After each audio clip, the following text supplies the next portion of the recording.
Good morning दोस्तों, तो आ गया नंबर क्लास 10 का। हमने चैप्टर 9 के कुछ चैप्टर्स कंप्लीट कर दिए हैं भैया। अब क्लास 10 का ज्योमेट्री पर हम आ गए हैं। ज्योमेट्री में है चैप्टर नंबर 5 कोऑर्डिनेट ज्योमेट्री। बड़ा ही प्यारा चैप्टर है। 3 प्रैक्टिस सेट है जिसमें से अब 5.3 2020 में ओमिटेड है, तो हम 5.1 और 5.2 कंप्लीट करने वाले हैं। एंड उसमें से प्रॉब्लम सेट में जो सम होगा वो भी कंप्लीट करेंगे। तो आज से भैया इसको फॉलो करिए। आपका 5.1, 5.2 और प्रॉब्लम सेट शनिवार तक हो जाएगा कंप्लीट। तो चलिए बिना किसी देरी के आ जाते हैं इसमें कौन से फॉर्मूले हैं उस पर। देखिए, अगर आपके पास 2 पॉइंट हो ए और बी, ये पॉइंट कहां पर रहते हैं? ये पॉइंट रहते हैं आपके ग्राफ में, एक्स वाई प्लेन में। तब इनके बीच का डिस्टेंस निकालने का ये है फॉर्मूला। डिस्टेंस का फॉर्मूला आता कैसे है उसका वीडियो मैं आपको अलग से बना दूंगा।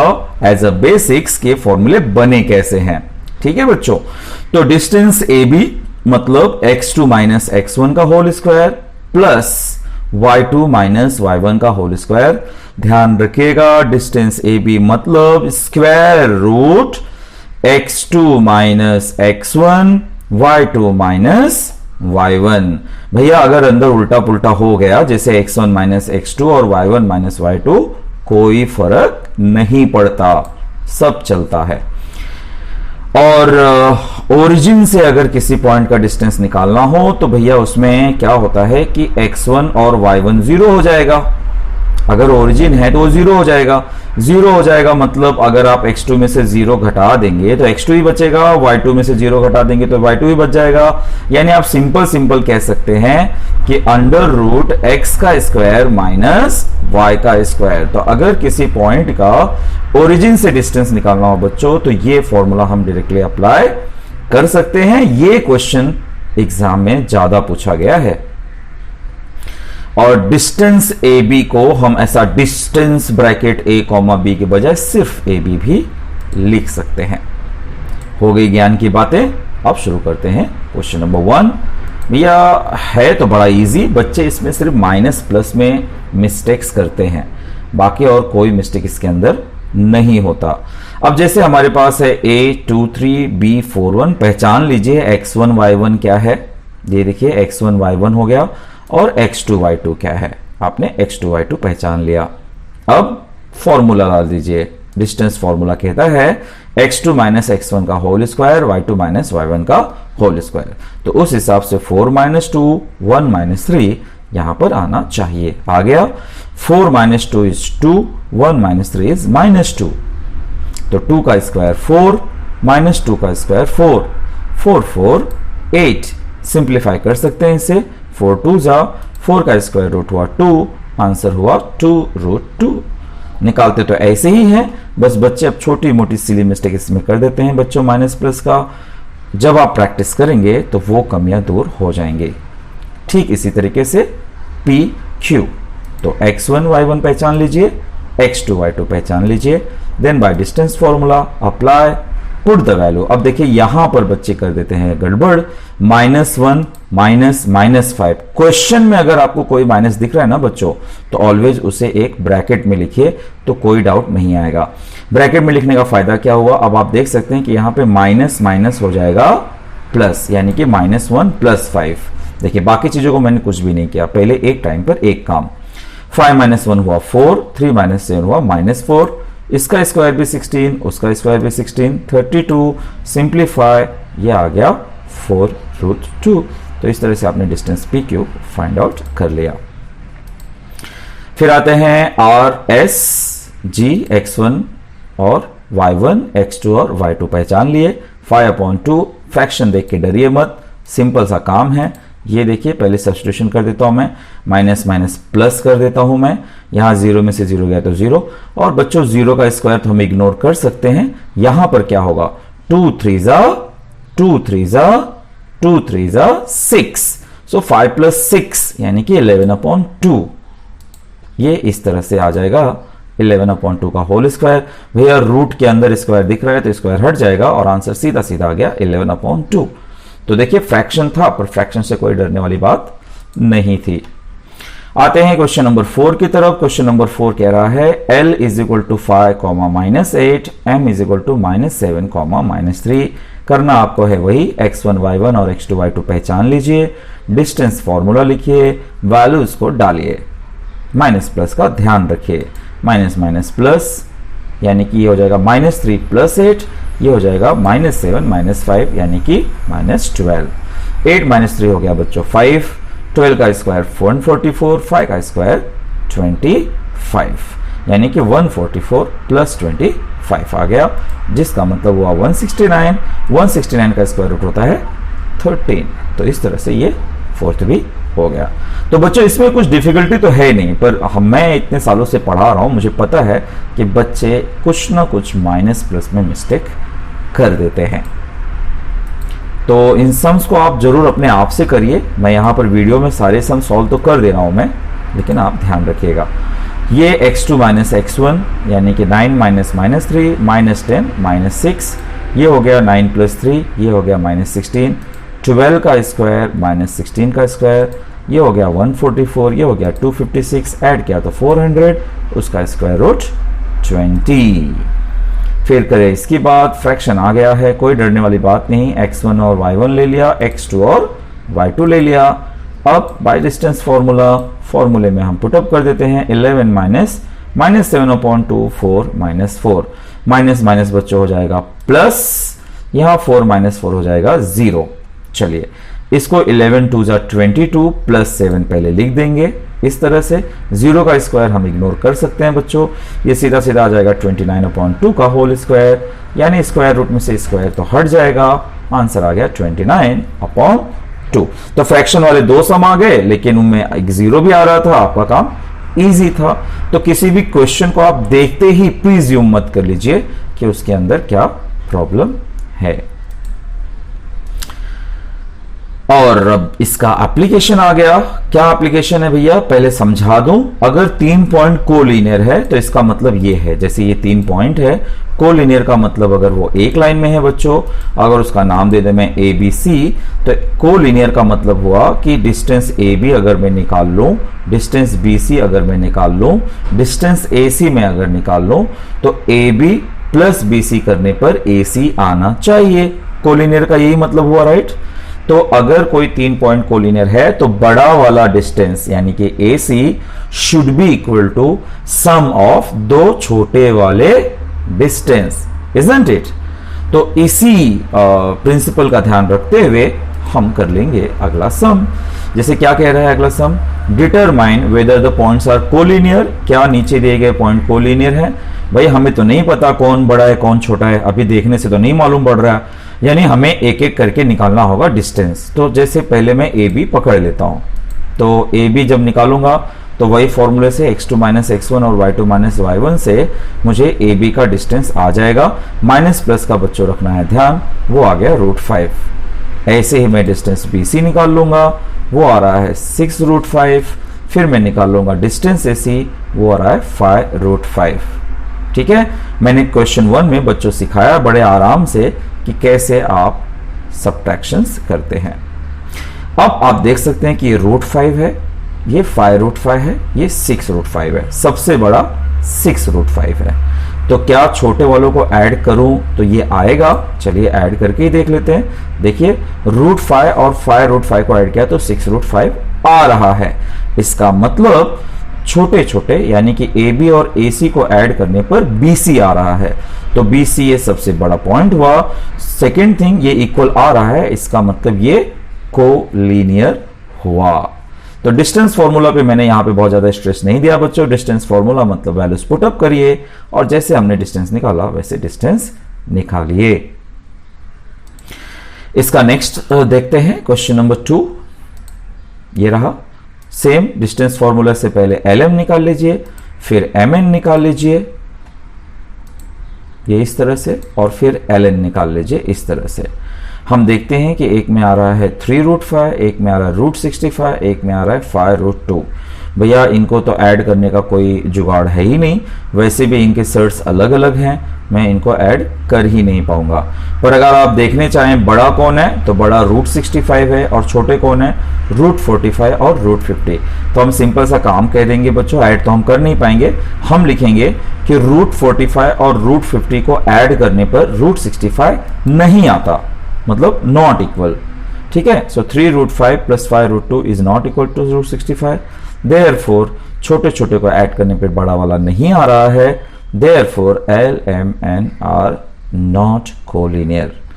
बच्चों आप इसे सुकून से वीडियो को पॉज करके एक एक सब्ट्रैक्शन देखिए, चेक करिए, ठीक है, और तभी आप अपनी मर्जी से करिए, बिना देखे करिए, एंड देन ओनली कंसीडर कि आपको समझा है।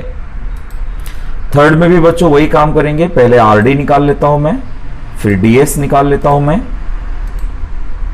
और फिर मैं आरएस निकाल लेता हूं। यहां पर मुझे दिख रहा है √8, √5 और 5। ये भी भैया दो छोटे छोटे को ऐड करने पर बड़ा वाला नहीं आ रहा है, मतलब पॉइंट्स कोलिनियर नहीं हैं। डन बच्चों, ओके। फिर फोर्थ की बात करें तो इसमें भी मैं PQ निकाल लूंगा, QR निकाल लूंगा और फिर PR निकाल लूंगा। ये मैंने निकाल लिए।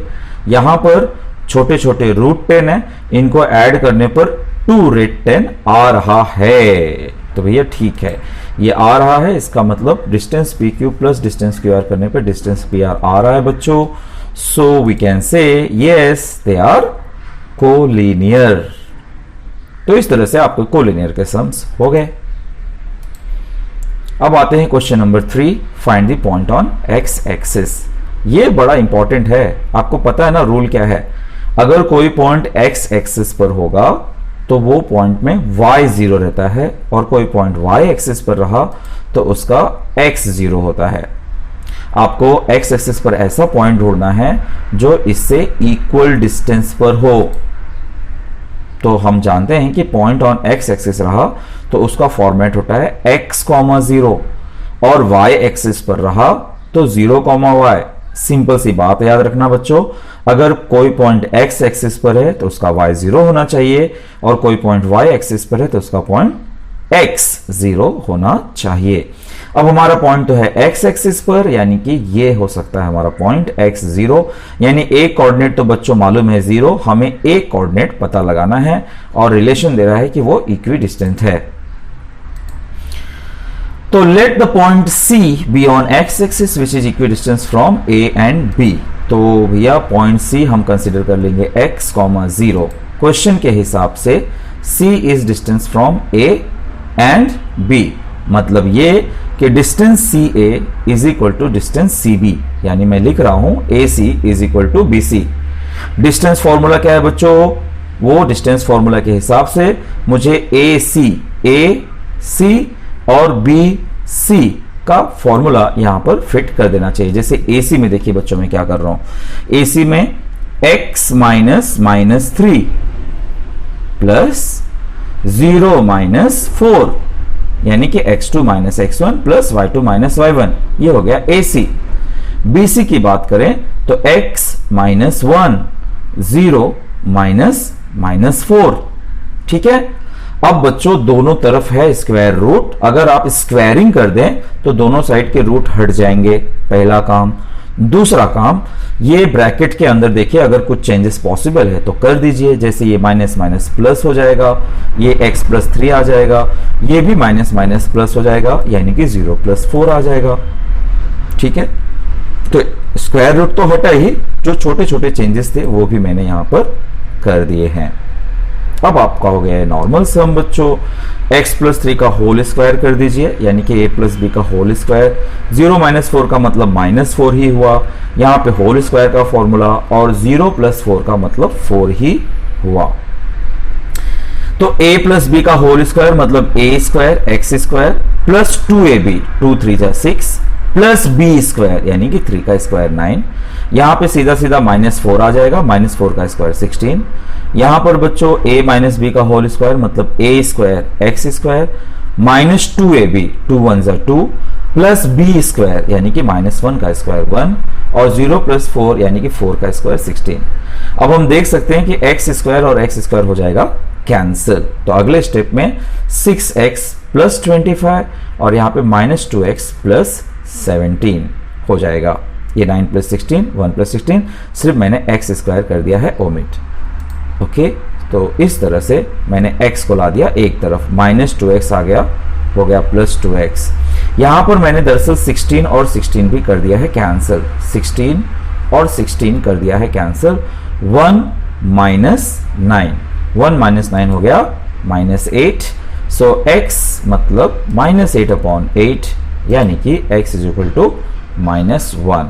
तो बच्चों ये बोर्ड एग्जाम में काफी ज्यादा पूछा जाता है। कभी पॉइंट ऑन x एक्सिस पूछ सकता है, कभी पॉइंट ऑन y एक्सिस पूछ सकता है। तो अगर x एक्सिस पर पूछा तो कंसीडर करिए x0, y एक्सिस पर पूछा तो कंसीडर करिए 0y, और बाद में इक्विडिस्टेंस का यहां पर मतलब समझाकर लिख डालिए, you will get the desired answer. So this is the point which is equidistance. अब कुछ जरूरी बातें आगे बढ़ने से पहले ये समझ लीजिए कि इस प्रैक्टिस सेट का अगला आधा हिस्सा है। कुछ बातें आपको पता होनी चाहिए बच्चों, जैसे पैरेललोग्राम और रेक्टेंगल। पैरेललोग्राम में भी होता है ऑपोजिट साइड्स कॉन्ग्रुएंट, रेक्टेंगल में भी होता है ऑपोजिट साइड्स आर कॉन्ग्रुएंट। फिर डिस्टेंस फॉर्मूला तो हमने सीखा है, कैसे प्रूव करेंगे कि दिया गया जो क्वाड्रिलेटरल है वो पैरेललोग्राम है कि रेक्टेंगल है। तो पैरेललोग्राम में तो सिर्फ बच्चों आपने ऑपोजिट साइड्स कॉन्ग्रुएंट बोल दिया ना, दैट इज इनफ। लेकिन रेक्टेंगल में सिर्फ ऑपोजिट साइड से काम नहीं चलेगा, आपको यह भी बताना पड़ेगा कि उनके डायगोनल्स इक्वल होते हैं। सेम यही कहानी बच्चों रोम्बस और स्क्वायर के साथ भी होता है। रोम्बस में भी ऑल साइड्स कॉन्ग्रुएंट होते हैं और स्क्वायर में भी ऑल साइड्स कॉन्ग्रुएंट होते हैं, बस स्क्वायर में आपको डायगोनल्स भी प्रूफ करना पड़ेगा। तो जब भी आपको रेक्टेंगल आ जाए और स्क्वायर आ जाए, रेक्टेंगल और स्क्वायर आ जाए, तो ध्यान रखना आपको उनके डायगोनल्स भी कॉन्ग्रुएंट प्रूफ करने पड़ेंगे। पैरेललोग्राम में सिर्फ ऑपोजिट साइड, रोम्बस में ऑल साइड्स। इसके अलावा भी आता है जैसे राइट एंगल प्रूव करना है। राइट एंगल प्रूव करना है बच्चों तो पाइथागोरस थ्योरम आपको पता ही है, हाइपोटेन्यूस का whole square is equal to first side का square and plus second side का स्क्वायर। तो उसमें आप राइट एंगल ट्राइंगल है तो 3 साइड कंसीडर करिए, बड़े वाले का square should be equal to sum of 2 छोटे वाले साइड का स्क्वायर। तो ये छोटी छोटी बातें आपको ध्यान रखनी है जो यहां पर भी काम आएगा और प्रॉब्लम सेट में भी काम आ जाएगा। बात करें इक्विलैटरल ट्रायंगल की तो उसमें ऑल साइड्स आर कॉन्ग्रुएंट। इस पेज का आप स्क्रीनशॉट बड़े अच्छे से संभाल के रख लीजिए, अपने व्हाट्सएप में स्टार मार्क करके रख लीजिए। यही इस चैप्टर के 4 मार्क्स और 3 मार्क्स कवर करने वाला है। चलिए देखते हैं क्वेश्चन नंबर 4। क्वेश्चन नंबर 4 कह रहा है वेरीफाई कि ये जो वर्टाइसेस हैं ये राइट एंगल ट्रायंगल हैं। भैया हमारे पास तो है केवल डिस्टेंस फॉर्मूला, डिस्टेंस फॉर्मूला के हिसाब से इसको करना है। तो मैं क्या करूंगा, मैं ना डिस्टेंस बिटवीन 2 पॉइंट्स का मतलब है x2 - x1 का whole square plus y2 - y1 का होल स्क्वायर, ये मैं एक कॉमन फॉर्मूला लिख दूंगा। मैं तीनों साइड्स एक एक करके फाइंड आउट करूंगा, यानी कि मैं फाइंड करूंगा PQ इस तरह से। तो फॉर्मूले के हिसाब से 2 - -2 2 - 2 ये हो जाएगा 0, ये हो जाएगा 4, यानी कि 4 का स्क्वायर प्लस 0 का स्क्वायर इस तरह से 16, आंसर 4। ये हो गया, मुझे PQ मिल गया। अब मैं ले लूंगा QR, डिस्टेंस QR 2 - 2 7 - 2 0 प्लस 5 का स्क्वायर यानी कि 25, आंसर हुआ 5। PQ हो गया बच्चों, QR हो गया। Now let us find PR। तो ये ले लेता हूं मैं PR में जी वही 2 - -2 7 - 2 ये हो जाएगा 2 + 2, बाकी वैसे ही 4 का स्क्वायर 5 का स्क्वायर 16 25 √41, इसका कुछ नहीं हो सकता। वेल शक्ल से तो दिख रहा है कि √16 √25 और ये √41 सबसे बड़ा यही है। तो बड़े वाले का स्क्वायर और छोटे वाले का स्क्वायर चेक कर लेते हैं। तो दो छोटे छोटे मतलब PQ का स्क्वायर प्लस QR का स्क्वायर यानी कि 4 का स्क्वायर प्लस 5 का स्क्वायर, ये आ गया 16 + 25 41। बड़े वाले का स्क्वायर करते हैं यानी कि PR का स्क्वायर करते हैं। PR का स्क्वायर मतलब √41 का स्क्वायर, ये आ गया 41। हम देख सकते हैं कि जो छोटे साइड के स्क्वायर थे उनका सम था 41 और बड़े वाले साइड का स्क्वायर है 41। इसका मतलब एज पर पाइथागोरस थ्योरम ये होगा हाइपोटेनियस। सो हम ये मेंशन कर देंगे कि भैया P R square is equal to P Q square plus Q R square आ रहा है। So therefore triangle P Q R is a right angle triangle. आप यहाँ पे मेंशन भी कर सकते हैं therefore by Pythagoras theorem triangle P Q R is a right angle triangle. तो जब triangle P Q R right angle triangle है तो उसके जो वर्टाइसेस हैं राइट एंगल के वर्टाइसेस हो गए। बस वो पॉइंट लास्ट में बता दीजिए। Therefore point P Q R are the vertices of a right angle triangle. उम्मीद है बच्चों आपको ये बहुत अच्छे से समझा होगा। क्वेश्चन नंबर 5, हमें प्रूव करना है कि ये पैरेललोग्राम है। जैसा कि हमने सीखा पैरेललोग्राम जब प्रूव करना है तो हमें बताना है कि ऑपोजिट साइड्स आर कॉन्ग्रुएंट। चलिए एक एक पकड़ते हैं। सबसे पहले फॉर्मूला बता देता हूं मैं, उसके बाद पी क्यू मतलब ये दोनों पॉइंट करिए पी क्यू का डिस्टेंस फॉर्म।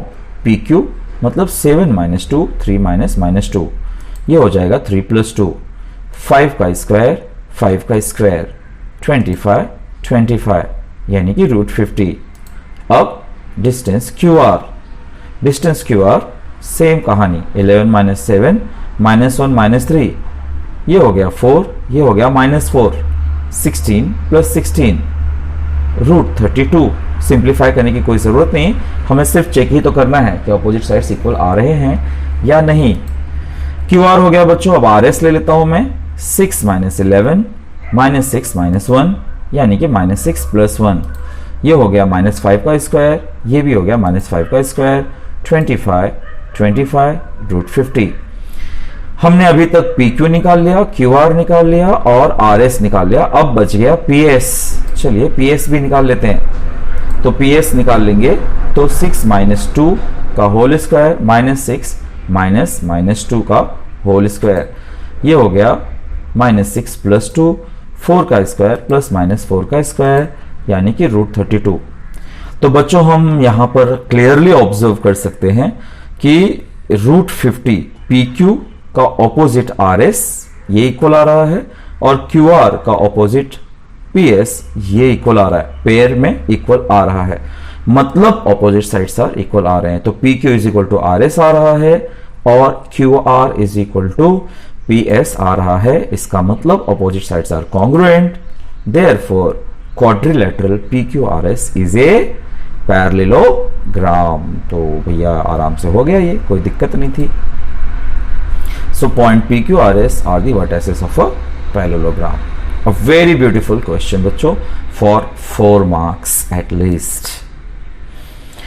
क्वेश्चन नंबर 6, ये हमें रोम्बस प्रूफ करना है। रोम्बस प्रूफ करना है बच्चों, इसका मतलब ऑल साइड्स इक्वल आने चाहिए। काम वही है, ये फॉर्मूला मैंने लिखा, ए बी ले लिया और फॉर्मूले में फिट किया। माइनस प्लस का ध्यान रखना है।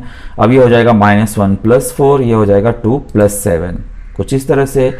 ये आ गया 3 का स्क्वायर 9 का स्क्वायर 9 + 81 √90 आ गया। भाई √90 अब सबका आना चाहिए। चलिए अब BC चेक कर लेते हैं। BC में गए तो 8 - -1 5 - 2 यानी 8 + 1 9 का स्क्वायर +3 का स्क्वायर। तो 9 का स्क्वायर होता है 81, 3 का स्क्वायर होता है 9, ये आ गया √90। हुर्रे, ये तो सेम आ गया। अब लेते हैं CD में भी हम ले लेंगे 5 - 8 -4 -5 ये हो गया -3, ये हो गया -9 9 + 81 यानी कि √90 ये भी इक्वल आ गया बच्चों। अब लास्ट में ले लेना है AD यानी कि 5 - -4 -7 ये आ गया 9 प्लस ये हो गया +7 7 - 4 = 3 9 का स्क्वायर 81 3 का स्क्वायर 9 ये आ गया √90। तो इस तरह से यहाँ पे हम क्लियरली ऑब्जर्व कर सकते हैं बच्चों कि चारों साइड्स आ गए हैं इक्वल। तो जिसके चारों साइड्स इक्वल होते हैं उसी को तो हम कहते हैं रोम्बस। और जब ये रोम्बस है इसका मतलब ये जो पॉइंट्स है they are the vertices of the rhombus ABCD। Did you like बच्चों? तो क्या अभी भी आप सब्सक्राइब नहीं करेंगे? प्लीज गो अहेड भैया, बजा दीजिए घंटी, कर दीजिए like. Thank you so much मेरी बात मानने के लिए। Point 7, question number 7, find x if the points between this and this is 10। ये बड़ा ही प्यारा सम है बच्चों, काफी पूछा जाने वाला सम है फॉर 2 मार्क्स। तो भैया हमारे पास L है और M है। ठीक है, इसमें एक पॉइंट अननोन है, लेकिन हर बार तो हम डिस्टेंस फाइंड करते थे ना, इस बार डिस्टेंस दे दिया है। तो फॉर्मूला तो मैं फॉर्मूले के हिसाब से उनके वैल्यूज पुट कर देता हूं बच्चों। डिस्टेंस lm इज x -1 का होल स्क्वायर 7 -15 का होल स्क्वायर। जैसा कि मैंने बताया था बच्चों, चाहे आप इसमें से इसको माइनस करिए, चाहे इसमें से इसको माइनस करिए, कोई फर्क नहीं पड़ता, क्योंकि अंत में उसका होल स्क्वायर करना है। डिस्टेंस lm हमें पहले से पता है कि वो 10 है। यहां पर x -1 का होल स्क्वायर करना होगा। x -1 का होल स्क्वायर मतलब a square x square minus 2ab, 2 1 = 2, plus 1 का स्क्वायर यानी कि 1 का स्क्वायर 1 होगा। 7 - 15 होता है -8, तो -8 का स्क्वायर, -8 का स्क्वायर हो जाएगा बच्चों 64, ये इस तरह से, और 64 + 1 हो जाएगा 65, इस तरह से। अभी भी काम बाकी है, ये स्क्वायर रूट है बच्चों, तो आप स्क्वायरिंग बोथ साइड कर दीजिए, तो ये 10 का स्क्वायर हो जाएगा और उस साइड से स्क्वायर रूट हट जाएगा। तो ये हो जाएगा 10 का स्क्वायर यानी कि 100, और यहाँ से स्क्वायर रूट हट गया। 100 को ले आइए इस तरफ, ये हो जाएगा -35। अब ये बन गया बच्चों क्वाड्रेटिक इक्वेशन। सिंपल सा काम करिए, दो नंबर ढूंढिए जिसको मल्टीप्लाई किया तो 35, सब्ट्रैक्ट किया तो 2 आ जाए। तो वो नंबर है 7 5 -7 + 5। x ले लीजिए कॉमन, x -7 आ जाएगा, 5 ले लीजिए कॉमन, x -7 आ जाएगा, यानी कि x -7 x + 5, इसका मतलब x -7 इज 0 और x + 5 इज 0। सो x = 7 और x = -5। तो ये दो पॉसिबल आंसर्स हैं इसके। तो बच्चों उम्मीद है आपको 5.1 समझ में आ गया होगा। आपको वो इंपॉर्टेंट प्रॉपर्टीज याद रखनी है कि रेक्टेंगल कब होता है, स्क्वायर कब होता है, पैरेललोग्राम कब होता है, रोम्बस कब होता है, और आपको ये याद रखना है कि राइट एंगल ट्रायंगल कब होता है। इन सब बातों को ध्यान रखिए, क्योंकि प्रॉब्लम सेट में भी काम आएगा, एग्जाम में काफी कुछ पूछते हैं। क्वेश्चन नंबर 8 कह रहा है show that the point this are the vertices of equilateral triangle. जी ये भी एक इंपॉर्टेंट क्वेश्चन था। इक्विलैटरल ट्रायंगल का मतलब होता है कि all 3 sides must be equal. तो फॉर्मूला तो यही है, ए और बी देखिए, ये हो गया 1 - 1 6 - 2, 1 - 1 यानी कि 0, 6 - 2 यानी कि 4, 0 को कर देते हैं इग्नोर, 4 का स्क्वायर 16, 16 का स्क्वायर रूट हो जाएगा 4। तो इक्विलैटरल के हिसाब से बाकी सब भी 4 ही आना चाहिए, पर इसमें तो है रूट देकर आप जाते हैं डर, पर डरने वाली कोई बात नहीं है। 1 + 2 √3 -1 4 -6। भैया यहाँ पे 1 और -1 हो जाएगा कैंसिल, ये बचेगा सिर्फ 2 √3, 2 √3 का स्क्वायर और यहाँ पर -2 का स्क्वायर। तो जब स्क्वायर करेंगे ना बच्चों, तो 2 का स्क्वायर 4 आ जाएगा और √3 का स्क्वायर 3 आ जाएगा, क्योंकि उसका रूट चला जाएगा, और यहाँ पे -2 का स्क्वायर 4 हो गया, 12 + 4 यानी कि 16, 16 का स्क्वायर रूट यानी कि 4, ये भी सेम आ गया। अब बच गया एक और साइड, वो है AC। फिर से सर्ट कोई दिक्कत नहीं, 1 और 1 तो हो जा रहा है कैंसिल, 2 √3 का स्क्वायर और 4 - 2 यानी कि 2 का स्क्वायर। तो ये हो जाएगा 4 × 3 और 2 का स्क्वायर 4, 4 3 = 12, 12 + 4 यानी कि 16, और √16 का आंसर हो गया 4। तो हमने यहां पर ऑब्जर्व किया कि भैया तीनों पॉइंट आ रहे हैं equal. So from that we say that triangle ABC is an equilateral triangle. Hope आपको ये इक्विलैटरल ट्रायंगल बहुत अच्छे से समझ में आ गया होगा। तो अभी तक हमने कौन कौन से फिगर देख लिए, हम लोगों ने इस एक्सरसाइज में प्रूव किया पैरेललोग्राम, हमने प्रूव किया रोम्बस, हमने प्रूव किया राइट एंगल ट्रायंगल, हमने प्रूव किया इक्विलैटरल ट्रायंगल। तो सब है डिस्टेंस फॉर्मूले से ही बच्चों। बस डिस्टेंस फॉर्मूला अगर आपको पता रहेगा, माइनस प्लस में आप मिस्टेक नहीं करोगे, तो ये प्रैक्टिस सेट जरा भी डिफिकल्ट होने वाला नहीं है। तो ध्यान रखिएगा, इस प्रैक्टिस सेट में ओनली एंड ओनली होने वाला है distance formula. Next practice set में आएगा 3 फॉर्मूले, section formula, mid point formula और सेंट्रॉइड का फॉर्मूला। तो यहां पर भैया जब तीनों साइड्स इक्वल आ गए, तो हमने कह दिया कि ABC are the vertices of an equilateral triangle. Alright बच्चों, शुक्रिया, बहुत बहुत शुक्रिया। उम्मीद है आपको लेक्चर बहुत पसंद आया होगा। प्लीज अपनी बातों को दिल में मत रखिए, एक लाइक बटन दबाकर आप मुझे इस खुशी को व्यक्त कर सकते हैं। खुशियां बांटिए भी, दूसरों को भी बताइए।